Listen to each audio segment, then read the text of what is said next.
Good afternoon. Can you hear me? I hope you can. Yep. Actually, this is less of a keynote speech and more of a connection between the organization that's created this platform and the topic. So it's basically the engage part of it. Hello. To be more explicit, it's about public relations and the digital world. So what's the connection there? And hopefully trying to bring out the fact that the connection is indeed intimate.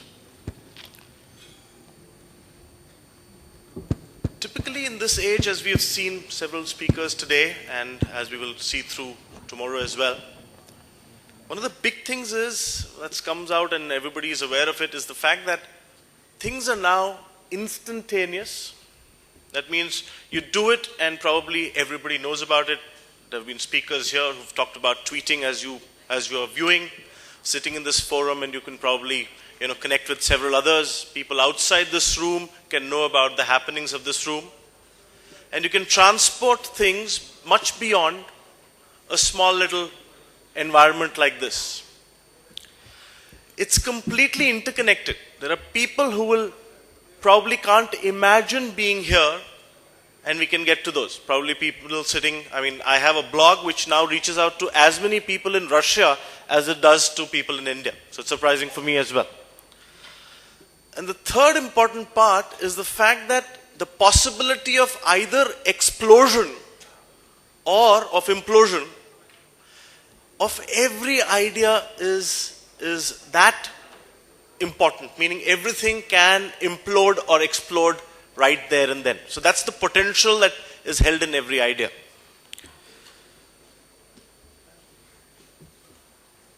Some inventions are life-changing. Whether it be the steam engine, the printing press, and the internet is one such, meaning you have that invention and life changes as a whole. Complete whole. So we see everything in our life change, including the way that we actually process information. Our minds have begun processing information differently. They are capturing, gathering, assimilating information differently. Our brains are doing that because of the rapidity of communication that's happening. One of the key things that everybody is aware of is the fact that each one of us sitting in this room, in fact sitting across, connected. Just a little while ago, Narendra asked how many were on Twitter, how many were on Facebook, and several other such forums. And we see we are getting more and more there. And every one of us has a chance to be a part of a world-changing idea today. Definitely a part of a world-changing idea. In fact, I have a niece who's all of 13 years old, and she got a response back from Obama's office because of something that she actually tweeted in. It is a part of an influence that small little girl can make to somebody she's never seen, to somebody she's never touched, somebody she'll never probably hope to meet in her life, but indeed has gone on to make an influence. Whatever idea went to them, they retweeted it, and it came back to her as a response as well. And of course, we've seen that today, the small can kill the big. The new can go slap the well-established very quickly, and the big may not be able to do anything in return, may not be able to respond. So that's the phase that we live in. I'm going to give you a small little sentence, and I'd really request this crowd to tell me what it's a definition of. If you can, it'll be great. The sentence reads like this. What we're going to define, basically, it brings our complex, pluralistic society to reach decisions. It helps function more effectively, contributing to mutual understanding and sharing. It brings private and public life into harmony. What do you think this is a definition of? Anybody, please. Discussion? Anything else? Yes, please. Social networking. Anybody else? You know what? Social networking, that's what you felt? It's a, pardon me? Convergence? It's actually a definition of public relations. Would you believe it? It's a very well established, very popular definition of public relations, and it will not be, you would not be mistaken in either considering it social media or in convergence, or even discussion for that matter. That's how intimate the world of digital and the world of PR are intimately connected in one sense. What does PR largely attempt to build? I am presuming, and I know that a large number of you are PR professionals, corporate communications professionals in that nature. So what does it attempt to build? The previous discussion, they spoke about reputation, which definitely is something that PR attempts to build. The second thing that it tries to build is basically popularity. And I'm going to try and put words into it, and the previous speakers have spoken about this, but nonetheless a little bit more, if I may use your term, convergence on that. Popularity, again, as you will see, the connection between the PR world and the digital world will become closer and closer as perhaps I go towards the end of my talk. Popularity essentially is a degree of likability of something. The more number of significant following that you have in terms of likability, not following as in, Facebook follow, but following that you have as in human following, in terms of likability, the more popular you are. We spoke about, there was a talk about reputation being about a belief, a positive belief. But truly, at least in the way that we see it in our group, reputation is largely a transmitted belief of an attitude of respect. And the essential part of this is the transmission. You may have an attitude of respect about something, or a lack of it, but if it doesn't get transmitted, it will not reach the stage of reputation. The public relations largely build these two aspects. And if I were to ask you what the entire morning has been about till now, all has been on digital, but you'll see that all of them are trying to do the same through the online means. Whether it be social, whether it be blogging, whether it be any other part of the digital world. But that's exactly what you're trying to build. In fact, terminologies with popular social websites are similar. Follow, like.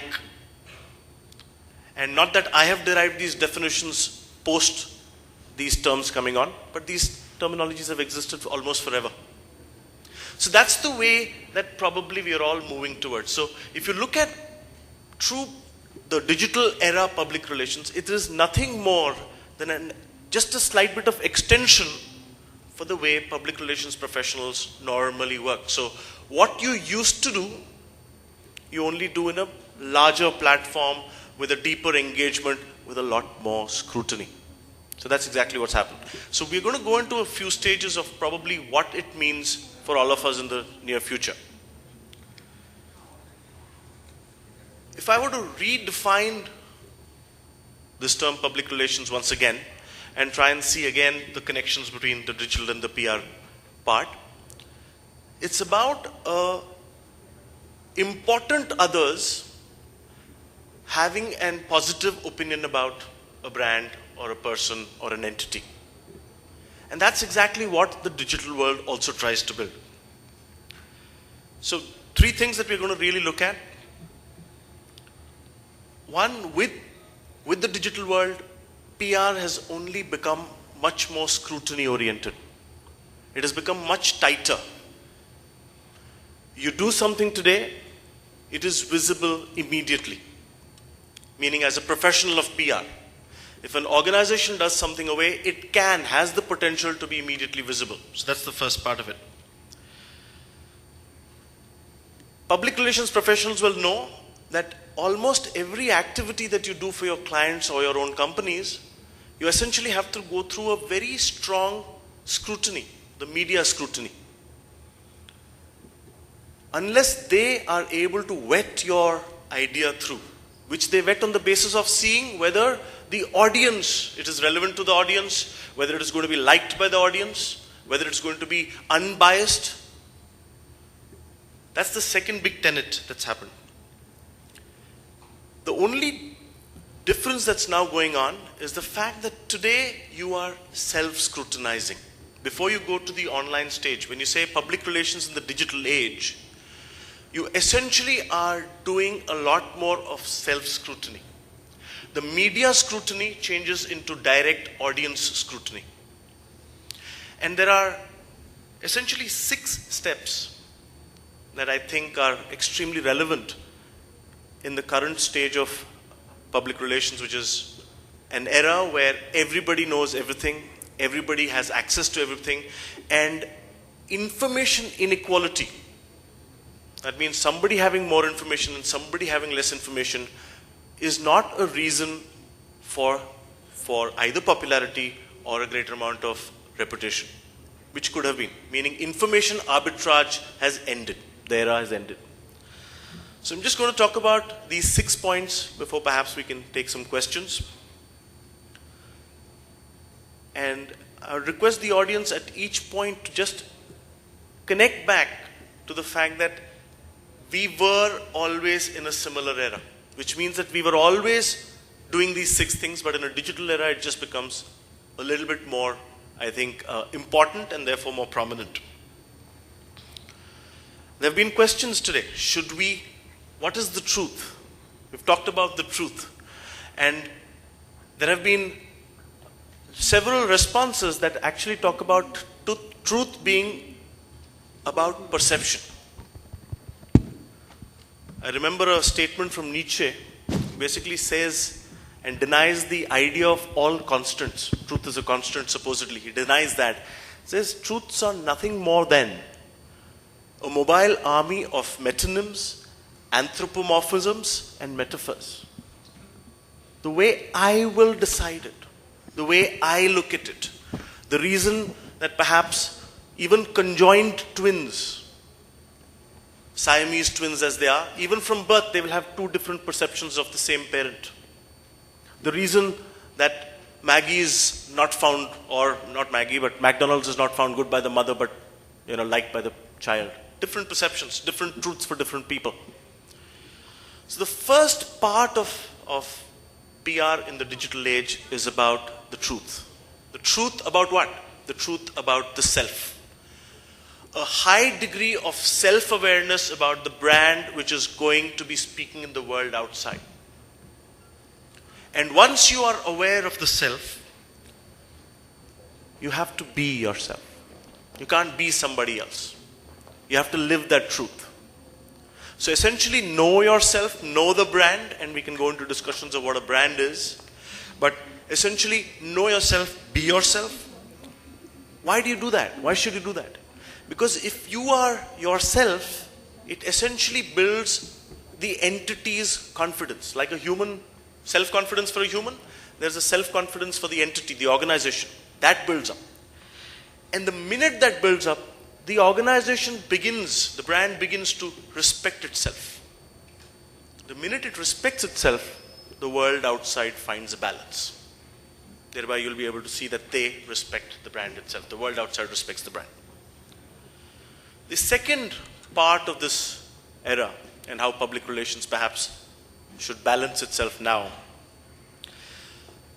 is about 2 things combined into one, which is a principled approach and transparency. I don't want to make this sound like a satsang, but it is extremely important. In public relations, you have to follow these 2 tenets. There have been questions to me about right to representation, like lawyers have, good side, bad side. Lawyers can also represent the bad side, right to representation. Everybody has a right to be represented. But it's not true in public relations. It's not true for a communicator.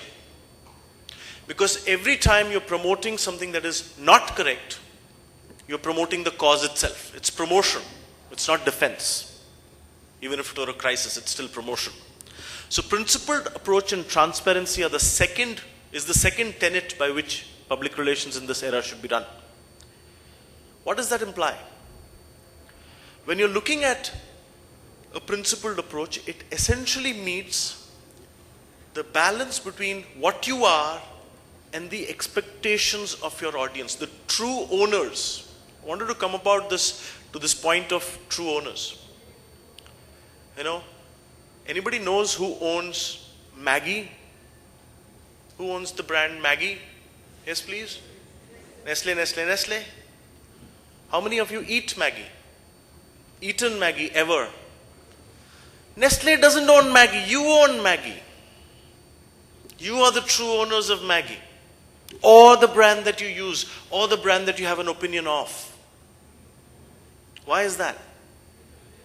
They are mere custodians. They actually embellish the brand, they upkeep the brand, they ensure that it's begotten, it's coming to you in some form or the other. So you actually are the true owners of the brand. And therefore, it is the expectations of these true owners, of everybody who uses it and has an opinion of it, that matters most in this transparency and principled approach that you need to take. When your opinion, when somebody changes this brand and come out with a new masala Maggi, how hurt do you feel? Suppose they cancel the old Maggi. Some of you will protest probably, at least in the homes, you say, why the hell did they do this? That's how critically important this is, this kind of approaches. If you lead a brand by this tenet, you will see that the brand will have a very strong part of, it will be self-regulated. If the true owner's expectations matters to the brand, it will become far more self-regulated. Never make a mistake. The question of should I not will not happen. Is it in the best interest of the true owners? If it is, it's right. If it is not, it's not right. That holds true for the digital era as well. You don't talk about a story that's not there. If it is there, it's a great, as Mr. Nag said, it's a great story, it's a great narrative.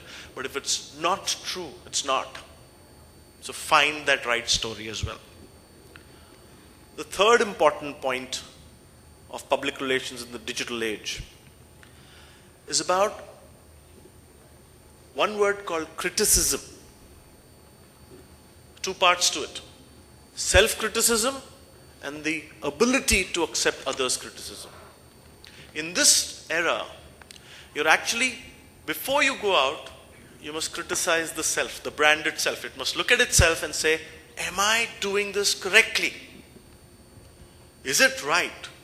All the questions that you ask about a brand, can I do better? Can I have more? All those things. That's the self-criticism part. So you improve before you are out. But the second is about resilience, which means, do you have the ability to stand up and accept somebody else's criticism?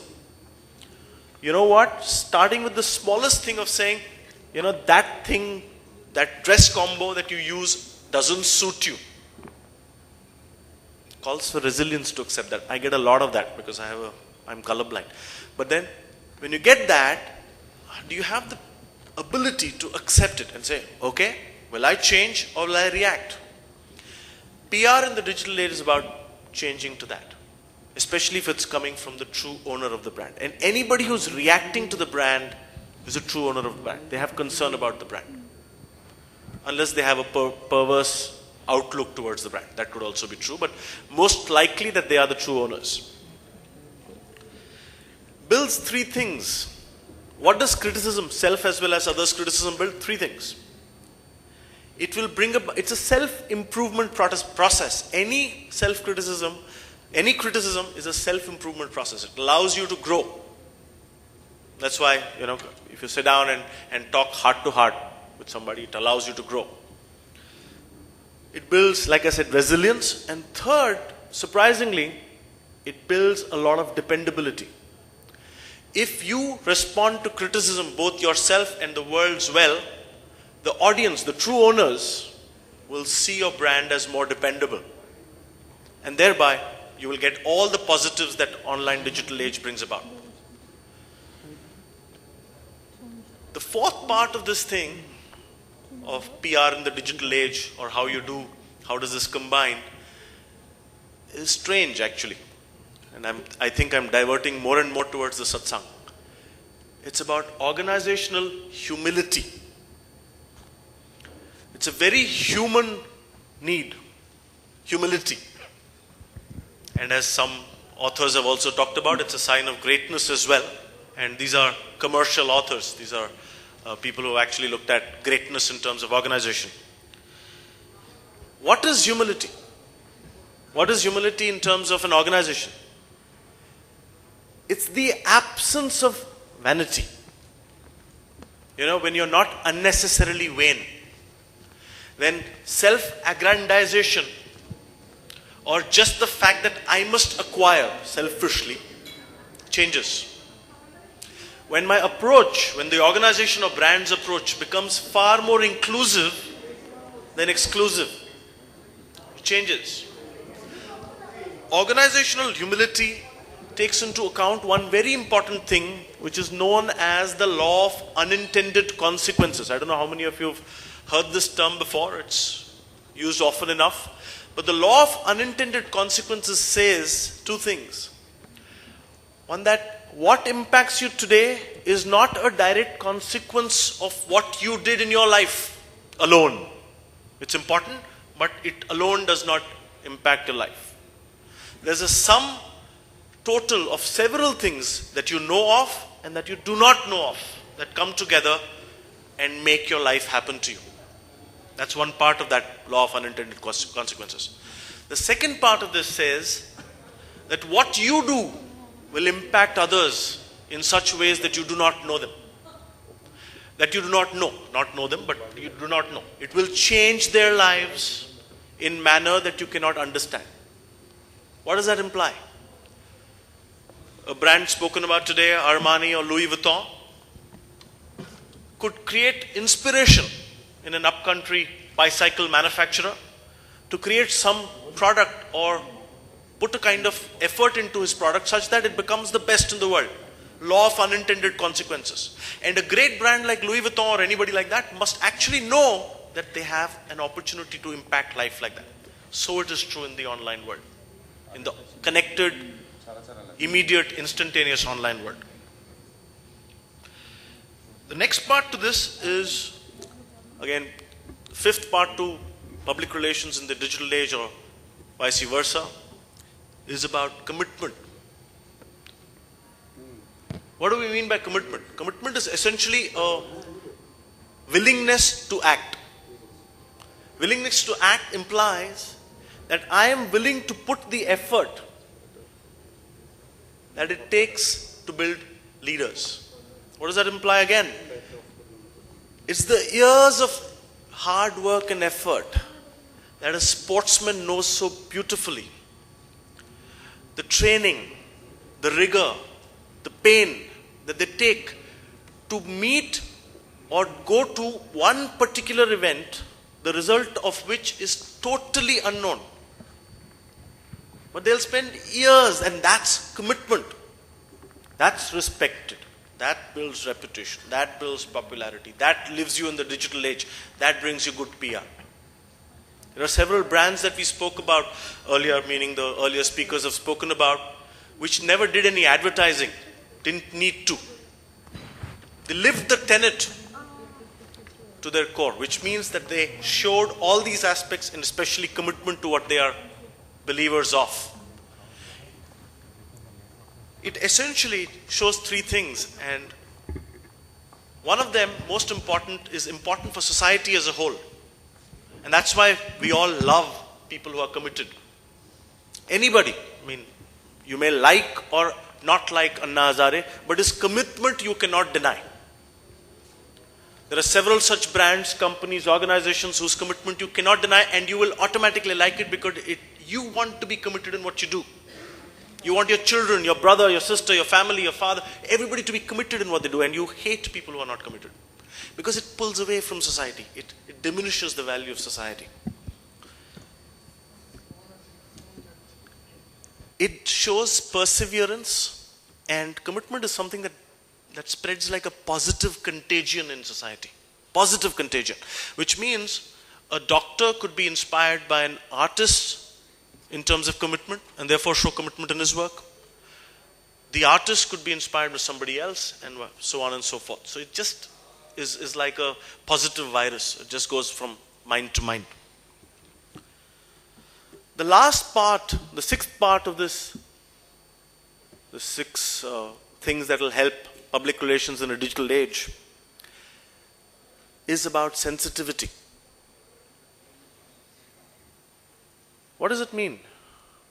If you have a deep and genuine caring about the audiences that you're going to interact with, about the true owners of the brand that exist, at that point it shows sensitivity. You won't do the wrong thing.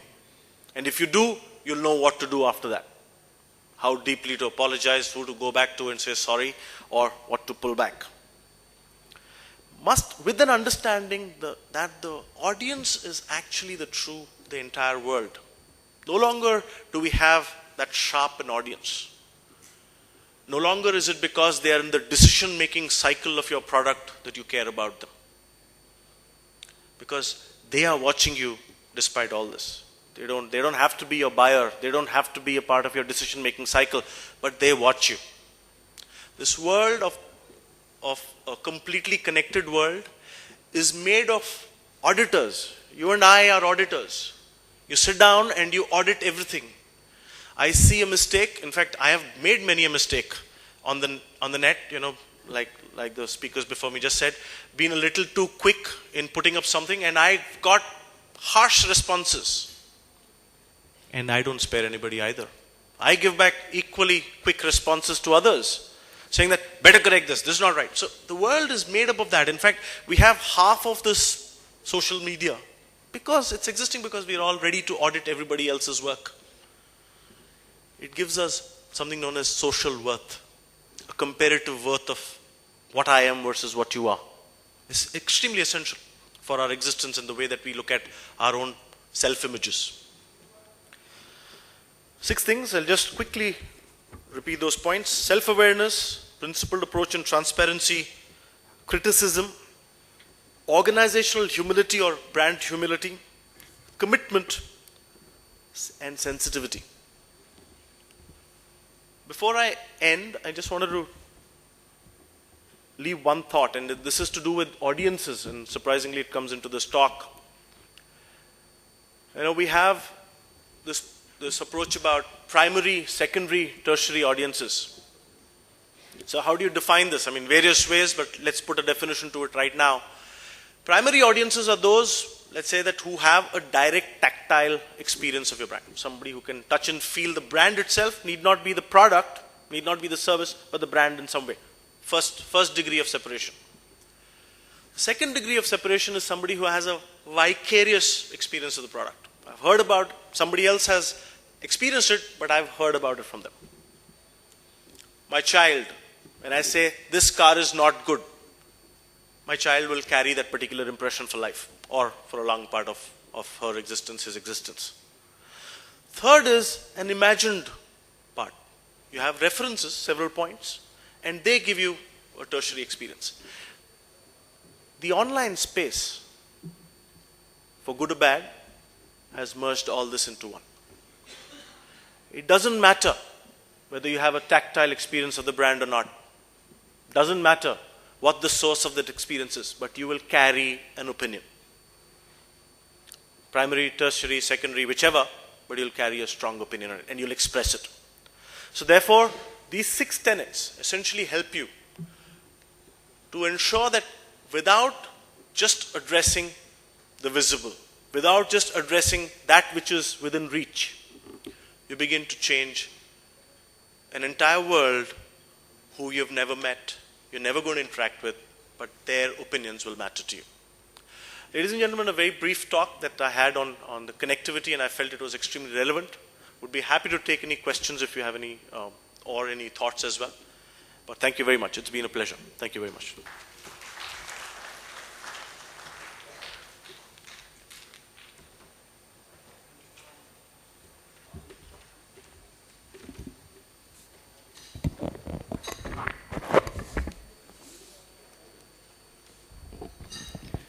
Thank you, Mr.